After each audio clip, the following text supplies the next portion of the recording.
Hi friends, నా పేరు Surendra. Welcome back to my channel. Live update చూశానండి. ఫ్లిప్స్ మీద ఫ్లిప్స్ కొడుతున్నాడు నిఖిల్. అంటే సేఫ్ గేమ్ ఆడితే ఎన్ని నష్టాలు ఇప్పుడు అర్థం అవ్వాలి నిఖిల్కి.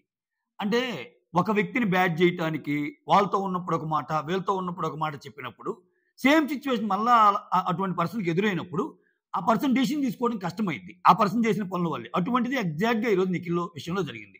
అసలు ఏం జరిగింది? Fourth contender complete live updates ఇస్తాను. సో టేస్టీ తేజని సెలక్షన్ చేసే ప్రాసెస్లో ఎవరెవరు ఏం చెప్పారు, సో దానికంటే ముందేం జరిగింది, పృథ్వీ నబీల్ వచ్చి ఇతని డెసిషన్ తప్పుపడతారు, ఈవెన్ ప్రేరణను కూడా తప్పుపడతారు. సో నేనంటే ఇచ్చిన గౌతమ్ చాలా బాగా ఆడాడు కదని నబీల్ చాలా కేటగారికల్ గా పాయింట్ చెప్తాడు.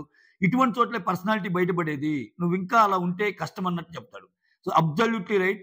నిఖిల్ ఆడే సేఫ్ గేమ్, నిఖిల్ ఆడే అబద్ధాలు చాలా మంది కనపడు. అది ఎత్తి చూపామనుకో బాధ.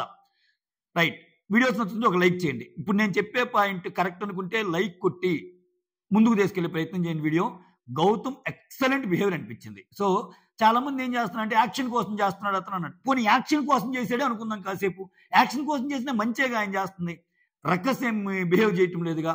సో ఆయన ఎవరినైనా సెలెక్ట్ చేయకపోతే నన్ను చేయలేదు అందరూ బాధలు ఏడుపులు. ఆయన ఒక పక్క ప్రేరణ చేస్తున్నాడు, ఆయన ఒక పక్క తేజాన్ని చేస్తున్నాడు, ఆయన ఒక గేమ్ లో పృథ్వీకి సపోర్ట్ చేశాడు. పృథ్వీ దాంట్లో ఇసుక పోసేటప్పుడు నువ్వు చేయటం తప్పని ఆయన దాంట్లో నబీల్కి చేశాడు.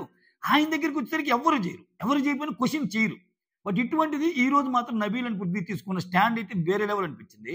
ఈ ఆర్ట్ బ్యాచ్ వాళ్ళు అంటారు కదా మాకు చేయలేదు అని. ఇప్పుడు మీరేం చేశారు? ఓకే, చేయలేకపోయారుగా గౌతమ్కి. కాకపోతే ఇక్కడ నిఖిల్ చేసిన తప్పు ఏంటో చెప్తా. రైట్, ఇక్కడ బిగ్ బాస్ వచ్చి ఏం చెప్తాడు, ఎవరైతే చివరి దాకా వచ్చి కంటెండర్ కాలేకపోయారు బ్లాక్ బ్యాడ్జ్ పెట్టిన వాళ్ళు కాకుండా, ఎవరెవరు? Tasty Teja, Gautham and Prithvi. వాళ్ళ ముగ్గురులో ఆల్రెడీ కంటెండర్ అయిన వాళ్ళు ముగ్గురు ఒకరిని సెలెక్ట్ చేసుకోవచ్చు అని ఒక ఆప్షన్ ఇస్తాడు. వీళ్ళు ముగ్గురు సమావేశమై ఏకాభిప్రాయంతో ఒక పేరు చెప్పమంటాడు. ఇక్కడ నిఖిల్ చేసిన తప్పేంటి తెలుసా? గౌతమ్ ఏం చేశాడు లాస్ట్ టైం ఇద్దరం చేసేటప్పుడు, గౌతమ్ ప్రేరణని స్ట్రైట్ అవే చెప్పాడు. అసలు దాంట్లో ఏమొచ్చినా పర్లేదు నేను ఫేస్ చేస్తా అన్నప్పుడు చెప్పాడు. ఇతరేం చెప్పాడు, పృథ్వీ తేజాల్లో ఒకరని చెప్పాడు. పృథ్వీ ఒకరని చెప్పి పృథ్వీ తేజాలు ఇద్దరైనా పర్లేదని చెప్పి ఆ స్టాండ్ మీద అట్లా ఉన్నాడా అంటే ఫైనల్ గా పృథ్వీ అని చెప్పాడు. సో ఆయనకి నిజంగా మనసులో పృథ్వీనే ఉన్నాడు, అది నిజం. సో ఇక్కడికి వచ్చి ఏం చెప్పాడు తేజ వాళ్ళతో, చూడండి నేను సేఫ్ గేమ్. ఈ రోజు ఆయన షాక్ ఆయనకే కొట్టింది. ఆడొచ్చి ఏం చెప్పాడు, అరే నేను పృథ్వీ తేజ మీ ఇద్దరు పేర్లే చెప్పారా, ఆడికి ఇష్టం లేదు నీకు ఇవ్వటం అన్నట్టు చెప్పాడు. ప్రేరణ ఒక్క పేరే చెప్పాడు. తేజ ఏమన్నాడు, నువ్వు పృథ్వీ పేరు చెప్తావని తెలుసు అంటే లేదురా నాకు మీ ఇద్దరు అవ్వటం ఇష్టమే అన్నాడు. ఇప్పుడు ఏమైంది నిఖిల్ పొజిషను? నిన్న లేదురా బాగా ఆడిన వాళ్ళకి నేను ఇద్దాం అనుకుంటున్నాను, మీరేమనుకున్నా ఆడి ప్రేరణ అంటే నేను పృథ్వీ చెప్పాను రా, సారీ తేజ, ఎందుకంటే పృథ్వీ బాగా ఆడారా నీకంటే, పృథ్వీ కంటే దాకా వెళ్ళారా అన్న పాయింట్ నేను ఎత్తుంటే ఈరోజు ఛాన్స్ ఉండేది నిఖిల్కి. అది ఎత్తలా ఆయన. అది ఎత్తకపోయేసరికి నిన్న వాళ్ళ దృష్టిలో ఏంది, మంచి అయిపోయాడు ఇతను. అమ్మయ్య వేసేసాం, గౌతమ్ మీద వేసేసాం ఒక బండాన్ని హ్యాపీగా ఫ్లిప్ కొట్టి పొనుకున్నాడు అక్కడ. అంతా గౌతమే చేశారు అన్నట్టు. ఈ రోజు ఏంది, ఇలా సమావేశం అయ్యాక ఈయనకు అర్థమైపోయింది. ఈయన చూడండి వాళ్ళ ముగ్గురు కూర్చున్నప్పటి నుంచి ఆయనకు దిగులు కొట్టుకుంది. ఎందుకంటే ఇప్పుడు నిన్న పృథ్వీ తేజాలని చేయటం నాకు ఇష్టం అన్నప్పుడు ఒక ఛాన్స్ పృథ్వీకి ఇచ్చాడుగా. ఈ రోజు కూడా తేజాకి ఇవ్వలేదనుకో ఈయనకి ఆడిన గేమ్ ఫ్లిప్ గేమ్ అని అర్థమైపోద్ది వాళ్ళకి. అంటే తప్పించుకోలేని పరిస్థితి, ఆయన తప్పించుకోలేని పరిస్థితి అనమాట. సో వాళ్ళిద్దరు కలిసి ఏం చెప్పారు, తేజకి, పృథ్వీకి అండ్ గౌతమ్కి రెండు అవకాశాలు వచ్చినాయి, అయినా ప్రూవ్ చేసుకోలేకపోయారు. ఈయన ప్రూవ్ చేసుకుంటాడు, ఒక ఛాన్సే కదా వచ్చింది, ఇంకో ఛాన్స్ ఇద్దాం అన్నప్పుడు నిజాయితీగా మాట్లాడే పర్సన్ అయితే అవకాశం ఉండేది మాట్లాడటానికి. ఇతనిలో నిజాయితీ ఎక్కడ ఉంది? అంతా ఫ్లిప్పు సేపే కదా. సో అట్లానే ఇంక అక్కడ మాట్లాడలేకపోతాడు. చాలాసేపు అక్కడ కూడా వీళ్ళిద్దరు పేరెంట్ ఫస్ట్ అడుగుతాడు, నీకెవరన్నా ఉన్నారా అంటే చెప్పలేడు.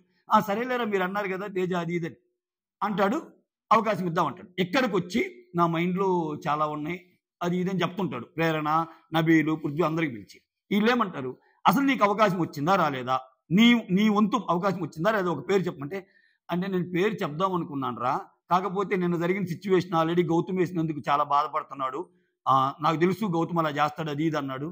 సో అక్కడ మళ్ళా నేను ఇప్పుడు ఈ రోజు ఇంకోటి ఇస్తే ఏమనుకున్నానో ఏమో, నాకు అనిపించింది పృథ్వీ నీ పేరు చెప్దామని అన్నట్టు అక్కడ చెప్తున్నాడు. అక్కడ చూడండి ఎంత పిప్పు, అసలు వీళ్ళ టాపిక్కే రాలా. అక్కడ స్ట్రైట్ అవే వాళ్ళు చెప్పంగానే కన్విన్స్ అయిపోయాడు. ఎందుకంటే ఆ ఊబిలో ఇరుక్కున్నాడు ఆయన. ఇప్పుడు ఒకటి గుర్తుపెట్టుకోండి, నిజాలు చెప్పేవాడికి ఒకటే నిజం, ఎప్పుడు నిజం మీదే పోతాడు వాడు. అబద్ధాలు చెప్పేవాడికి ఒక అబద్ధాన్ని కవర్ చేయడానికి ఇంకో అబద్ధం, ఆ అబద్ధాన్ని కవర్ చేయడానికి ఇంకో అబద్ధం, ఆ అబద్ధాన్ని కవర్ చేయడానికి ఇంకో అబద్ధం. నేను అందుకే లక్ష సార్లు చెప్పేది నిఖిల్ గేమ్ని గౌతమ్ గేమ్ని కంపేర్ చేసినప్పుడు గౌతమ్ ది బెస్ట్ జెన్యూన్ అని చెప్పేది ఇటువంటి పాయింట్లు చూస్తే. ఓకేనా? సో సిల్లీ పాయింట్లు, మోనోలాగ్స్, తలగొడ్డ గట్కాలు అవి కాదు. ఇటువంటి చోట్ల మనిషి పర్సనాలిటీ అర్థమైంది. దట్స్ వాట్ నబీల్ ఈరోజు చెప్పేది. ఇటువంటి చోట్ల కదా పర్సనాలిటీ కన్వే అయ్యేది అని. సో ఇక్కడ ఏం చెప్తున్నాడు, అబ్బా నేను తప్పు చేశాను రా, అయితే అది ఇది పృథ్వీ పేరు చెప్పాలి. అప్పుడు ఆయన ఏమంటాడు, నేను ఒక మాట అడిగాను రా, నువ్వు అంటే రోహిణి ఏమంటుందంటే, దానితో పాటు నాకు కొంచెం బలం తక్కువ, చేతులు కానీ ఏమన్నా వీక్గా ఉండే ప్లేయర్స్ వస్తే నాకు హెల్ప్ అయ్యిద్ది అన్నట్టు ఒక పాయింట్ జోడిస్తాము. దానికంటే నువ్వు స్ట్రాటజీ ఏమన్నా వాడుతున్నావు అన్నట్టు అంటే ఇతను స్ట్రాటజీ కాదు, వీక్ స్ట్రాంగ్ అనేది కాదు అని చెప్పి మళ్ళీ మార్చేస్తుంది. మళ్ళా తేజాని పెట్టడంలో వీక్ అంటే ఈ పాయింట్ తీసుకొస్తారేమని. ఎందుకంటే అక్కడ అవినాష్కి రోహిణి ఖచ్చితంగా తేజకి ఇవ్వాలని, అదో గ్రూప్ అంతే. అదే నిఖిల్ అండ్ కో గ్రూప్ ఎలా, ఇది ఆర్ట్ గ్రూప్ అలా మనం చాలాసార్లు మాట్లాడుకున్నాం. కాబట్టి అంత తీవ్రత ఉండదు అనుకున్నాం, కానీ వాళ్ళ మించి తీవ్రత ఎక్కువ చేస్తున్నారు ఈ మధ్య. ఓకేనా? సరే ఇచ్చారు, టేస్టీ తేజకి ఇచ్చారు. Tasty Teja happy. Tasty Teja thank you Big Boss, ఈ 2 చేతులు నాకు ఏదో ఒక బ్యాడ్జ్ ఇచ్చావు, చాలా మంచి పని చేసావు, థ్యాంక్ యూ సో మచ్, ఇటువంటి ఆపర్చునిటీ క్రియేట్ చేసినందుకు థ్యాంక్స్, అది ఇదని చెప్తుంది. అయితే ఇక రోహిణి ఏం చెప్తుందంటే తెలివిగా ఏముందిలే, నిఖిల్ చేసిన పని చెప్పింది. బిగ్ బాస్ ఇది కలెక్టివ్గా తీసుకున్న డెసిషన్, నేను అండ్ అవినాష్తో పాటు నిఖిల్ది కూడా సేమ్ ఒపీనియన్ అని చెప్పింది. ఎందుకంటే నిఖిల్ మళ్ళీ అక్కడికి పోయి మాటలు మారుస్తాడని అందరికీ తెలుసు ఇంట్లో, అక్కడ క్లియర్. అక్కడే వీళ్ళందరూ నిఖిల్ అట్లా చూస్తారు, ఒక నిఖిల్ మీద ఒపీనియన్. అదే ప్రేరణ చెప్పింది. ఇప్పుడు చూసావారా నిఖిల్ తీసుకున్న ఒపీనియన్ అని కూడా చెప్పారు అని అక్కడ చెప్పింది ప్రేరణ కూడా. ప్రేరణకి ఏంటంటే అట్లీస్ట్ ఛాలెంజర్ అయితే ఓకే, కానీ డైరెక్ట్ గా కంటెంటర్ ఇచ్చేది ఏంద్రా అన్నట్టు ప్రేరణ. వీళ్ళిద్దరు ఇంకో స్టెప్ ముందుకే చెప్తారు. ఏం చెప్తారు, గేమ్స్ పరంగా మీ ఇద్దరికి అవకాశాలు వచ్చినా పృథ్వీకి అండ్ గౌతమ్కి, వీళ్ళిద్దరిలో ఎవరైనా ఓకే అంటారు, నబిల్ కానీ పృథ్వీ కానీ. ఎందుకంటే ఇలా ఆడి ముందుకెళ్లారు, ఆయనకి ఆట ఛాన్స్ వచ్చింది. ఆడాడు, ఆడకపోగా అసలు ఎప్పుడో బ్లాక్ బ్యాడ్జ్ రావాల్సింది ఆయనకి. నబీల్ అంటాడు బ్లాక్ బ్యాడ్జ్ రావాల్సింది, 4th వచ్చినా కానీ విష్ణుప్రియకి ఇచ్చేశారు వాళ్ళు నచ్చక, అందుకని ఆయన సేవ్ అయిపోయాడు, లేకపోతే అసలు ఈ పాటికి బ్లాక్ బ్యాడ్జ్ వచ్చి బయట ఉండేవాడు అన్నట్టు అంటాడు. సో ఇక్కడ పృథ్వీకి ఏం చెప్తా అంటే, పృథ్వీ అండ్ గౌతమ్లో ఎవరికి వచ్చినా ఓకే, అక్కడ ఎలా ఆడాడు అన్నది ముఖ్యం కదా. నబీల్ అంటాడు గౌతమ్ బాబు చాలా బాగా ఆడాడు కదా, అన్ని గేమ్స్లో సెకండ్ వచ్చాడు కదా, ఆయన ట్రై చేశాడు, గెలుపోవడం మన చేతిలో లేవు, ఆడిన ప్రతి గేమ్లో దాదాపు ఫైట్ ఇచ్చి సెకండ్కి వచ్చాడు, అటువంటి వాడిని ఎలా తీశారు. సరే పృథ్వీ గౌతమ్లో ఎవరు తీసుకున్నా ఓకే, బట్ పృథ్వీకి ఒక పాయింట్ ఎక్కడ తగ్గిందంటే, ఆడిన గేమ్లో లాస్ట్ ఆ బిగ్ బాస్ అయిపెట్టే గేమ్లో గివప్ ఇచ్చాడు. కాబట్టి ఒకవేళ పృథ్వీని తీసుకోకపోయినా గౌతమ్ని తీసుకోవచ్చు కదా అన్న పాయింట్ రైజ్ చేస్తాను నబీలు, ఫస్ట్ ఇద్దరు అని అన్నా కానీ. దానికి పృథ్వీ కూడా ఏకీపిస్తాడు. పృథ్వీని కూడా అంటాడు నువ్వు అక్కడ ఆడాల్సిందంటే, నాకు అర్థమైపోయింది మధ్య ఆల్రెడీ నిఖిల్ విన్నర్ అయినప్పుడు ఇంకా నాకు ఆటం ఎందుకంటే, నబీల్ చెప్తాడు అక్కడ అర్థమైపోవటం కాదు, నువ్వు ఓడిపోవటం కాదు, బజర్ కొట్టిన దాకా నువ్వు ఆడితే నువ్వు ట్రై చేసినట్టు కదా, నువ్వు ప్రయత్నించినట్టు కదా, అక్కడ గేమ్ ఆడలేదు కదా అన్నట్టు పృథ్వీని కూడా అంటాడు డైరెక్ట్గా మొహం మీదే. పృథ్వీ కూడా ఒప్పుకుంటాడు, ఎందుకంటే పృథ్వీకి రియాలిటీ చెక్ తెలుసు అక్కడ. పృథ్వీ కూడా ఎస్ నాకు రావాలని నేను అంటం లేదు మధ్య, డిజర్వ్డ్ అనగా నా పేరు ఎలాగో చెప్పరు వాళ్ళు, నాకు అగనిస్టే అట్లీస్ట్ గౌతమ్ డిజర్వ్డ్ కదా, జెన్యూన్లీ గౌతమ్ డిజర్వ్డ్ అంటాడు పృథ్వీ. సో నబీల్ పృథ్వీ ఇద్దరు డిజర్వ్డ్ అంటారు గౌతమ్ని. సో ఇక్కడ అప్పుడు ఇంక మళ్ళా మారుస్తాడు, అరే అవునరా పృథ్వీ పేరు కాకపోయినా అట్లీస్ట్ గౌతమ్ పేరు చెప్పాల్సిందే, నేను తప్పు చేశాను అంటున్నాడు. మళ్ళా అదొక ఫ్లిప్. ఈయన మైండ్లో అసలు గౌతమ్ అనే పర్సన్ లేడు, ఓకేనా. ఈయన ఒకవేళ అక్కడ ఫైట్ చేసిన పృథ్వీ కోసం చేస్తాడు. సో ఇక్కడికి వచ్చే ముందు అబ్బా మళ్ళా నేను చెప్పాల్సిందిరా గౌతమ్ పేరు, తప్పు చేశాను అది ఇది అంటున్నాడు. అక్కడ నబీల్ అంటాడు ఏమైనా ఉందా అసలు, ఇటువంటి చోట్లే కదా నీ పర్సనాలిటీ బయటపడేది, చెప్పాలి కదా నువ్వు అనుకున్నది, ఫైట్ చేయాలి కదా. సో ఇప్పుడు అక్కడ చెప్పింది ఏంది, సరైన కారణాలతో ఒక ఎంపిక చేయమన్నప్పుడు నబీల్ పృథ్వీ ఒకటే వేసుకుంటారు నిఖిల్ని. ఇప్పుడు నువ్వు స్ట్రాంగ్గా ఏమో మీ ఇద్దరు ఒపీనియన్ అదేమో, నాకు మాత్రం లేదు, ఆడిన వాళ్ళే గెలవాలి, ఆడిన వాళ్ళే ముందుకెళ్ళాలి అనే పాయింట్లో నువ్వు గౌతమ్ అని చెప్పొచ్చు, పృథ్వీ అని చెప్పొచ్చు. పృథ్వీ ఒక పక్క లాస్ట్ గేమ్లో గివప్ అనుకుంటే గౌతమ్ అన్ని రకాలుగా అర్హుడు కదా, గౌతమ్ పేరు ఎందుకు చెప్పలేదు అన్నట్టు వేసుకుంటారు. వేసుకుంటే ఇంకొక నీకు అని నీళ్ళు అమ్ముతుంటాడు. ఏం చెప్పలేకపోవడానికి రీజన్ సింపుల్ అండి, నేను వెళ్ళి పెద్ద బిల్డప్ ఇచ్చాడు హీరో లెవెల్లో, అబ్బా నేను నిన్ను చేయాలనుకున్నారా, నా మనసంతా నువ్వేరే తేజ, కానీ గౌతమ్ వల్ల చేయలేకపోయాను అని. ఈ రోజు ఛాన్స్ వచ్చినప్పుడు తేజాని కానీ చేయకపోతే ఓహో నిన్న నాటకం ఆడావు కదా అనేది వీళ్ళకి అర్థమైంది. ఇప్పుడు ఒక నాటకానికి అప్పుచ్చుకోవడానికి ఇంకో నాటకం, ఇంకో నాటకానికి అప్పుచ్చుకోవడానికి ఇంకో నాటకం, కపట నాటకం ఇది.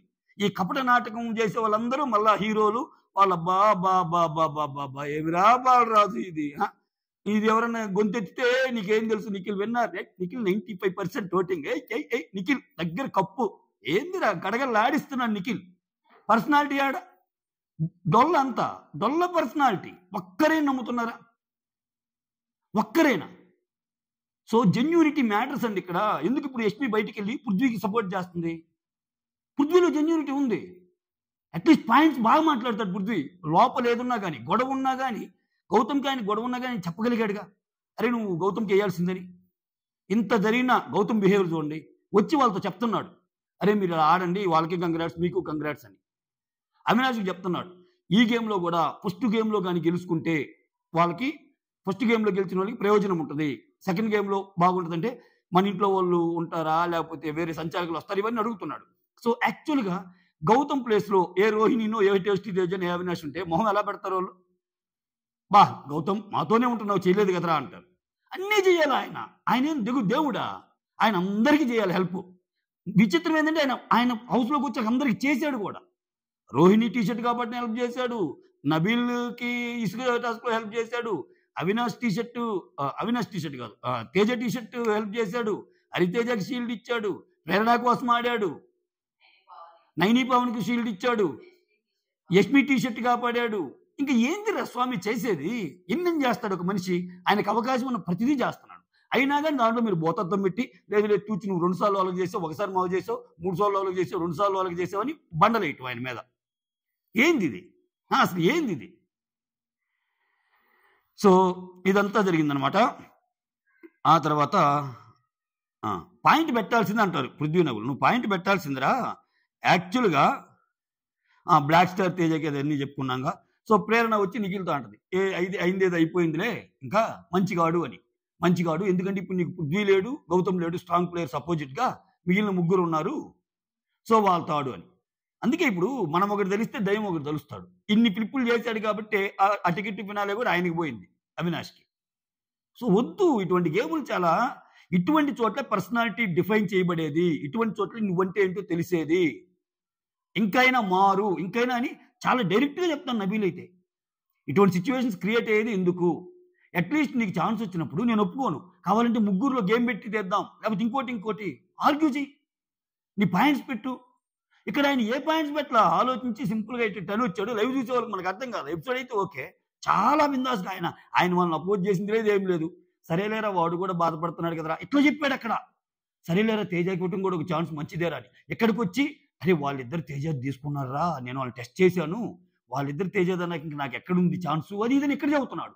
అసలు ఈయన బిట్స్ గాని వేస్తే ఆయన వీడియోస్ అన్నీ మాస్టారు ఆయనకి కూడా సిగ్గు వస్తుంది. సిగ్గుపడేటట్టు అనిపిస్తుంది. అరే ఏందిరా నిన్ను మార్చానా? నేను అక్కడొక మాట ఇక్కడొక మాట చెప్పానా? పావు గంటలో నేను 2 మాటలు మార్చానా అని. Genuinity matters. చెప్పా కదా ఇప్పుడు ఎందుకు ఎస్పీ బయటికి వెళ్ళాక పృథ్వీకే చేస్తుంది. అంతేందుకు హరితేజ కూడా పృథ్వీకి ఎందుకు చేస్తున్నాడు?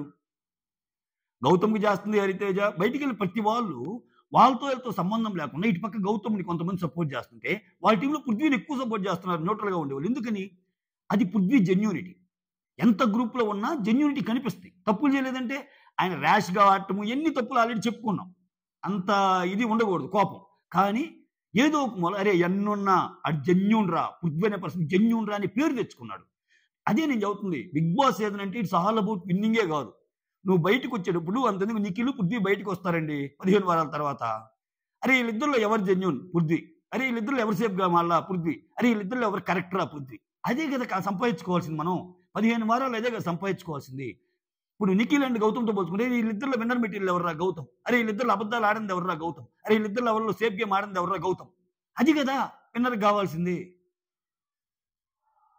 సో అది లైవ్ చూసిన వాళ్ళకి ఇప్పుడు నేను చెప్పిన బాధ అంతా అర్థమైంది. రాత్రి ఎపిసోడ్ ఇదంతా వేస్తాడో లేదో నాకు తెలియదు. సో ఇక్కడ రోహిణి మళ్ళా వచ్చి మమ్మల్ని ఏం చేయమంటారు? ఇక్కడ అయింది కంటెండరే కదా, తర్వాత వాళ్ళు ప్రూవ్ చేసుకోవాలి కదా అంటే ఆయన కూడా కంటెండర్కి ఇవ్వనందుకేగా ఇంత గోల పెట్టింది తేజ. తర్వాత ఏం ప్రూవ్ చేసుకోవాల్సిందేగా. ఎన్ని మనల్ని మనం కప్పిపుచ్చుకోవడానికి మాట్లాడే మాటలు అంతే. ఓకే క్రిస్టల్ క్లియర్గా అవినాష్ అండ్ రోహిణి టేస్టీ తేజ పక్క ఉంటారు. అది ఒప్పుకోవాలి. అటుపక్క వాళ్ళ సైడ్ ఉంటారు. ఇక్కడ ఏ కోనాదంగా మిగిలింది నేనే సోలో ప్లేయర్. అంతే. That's all. Thank you so much. Signing off me Surendra.